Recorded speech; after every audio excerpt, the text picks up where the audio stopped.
тэр хяналтыг би асууж байгаа нь одоо СУ J25 дээр удаангасаар холн үйлдвэрлээд хадгалждаг.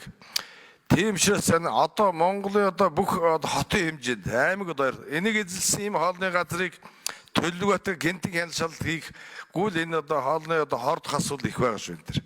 Энэ дээр бас анхаарах шаардлагатай байгаа юм. 3 нэмэр хариулна гэж байна уу? За таны асуултанд хариулъя. Одоо энэ хоол үйлдвэрлэл үйлчилгээтэй холбоотой нэг түрүүн Батэрдэн гишүүн ярьсан энэ өмнөх худалдаа болон хоол үйлдвэрлэл үйлчилгээтэй зохицуулалт бол байгаагүй байсан, тусгагдаг байсан. Тэгэхээр энэ хуулиар бол 7 дугаар зүйл дээр 7-1-ийн 4 дээр хоол үйлдвэрлэл үйлчилгээнд зохистой дадлыг нэвтрүүлэх гэж одоо оруулсан.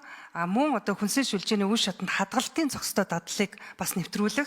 Мөн одоо хүнсийн шүлжээний нэг үе шатаас нөгөө үе шатанд хүнсний түүхэд бүтээгдэхүүнийг тээвэрлэх, түгээх, хүргэх шатанд тээвэрлэлтийн зохистой дадлыг нэвтрүүлэх. За хүнсний түүхэд бүтээгдэхүүний худалдаа, борлуулалтын шатанд худалдаа үйлчилгээний зохистой дадал нэвтрүүлэх. За мөн мал эмнэлгийн үйлчилгээний зохистой дадал нэвтрүүлэх. За мал амьтныг эрүүл өсгөх, тэжээх үед холбогдох зохистой дадлыг нэвтрүүлэх гэж одоо бүр тодорхой тусгаж оруулсан байна.